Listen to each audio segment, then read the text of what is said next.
Hi US, welcome to Srihari world. మొత్తానికి flight స్కైలో fly అయిపోయిందండి. నాకు లక్కీగా విండో సీట్ ఇచ్చారు. ఫ్లైట్ గాల్లో అలా పోతూ ఉంటే చాలా బాగుంది. విండో సీట్ కదా, ఫ్లైట్ వింగ్ కనపడుతూ ఉంది చూడండి. అటుపక్క బాగా కనపడుతూ ఉంది చూడండి. మేఘాలు ఎంత బాగున్నాయో.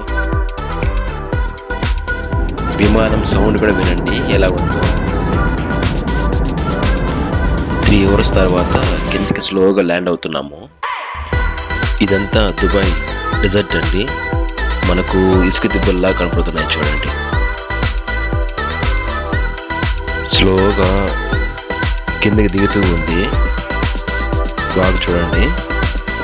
నెక్స్ట్ వీడియోలో ఇంకా మంచి మంచి లొకేషన్స్ కనపడతాయి మనకు. ఇంకా కిందకి దిగుతుంది కాబట్టి మనం బాగా చూసేయచ్చు. ఓకేనా?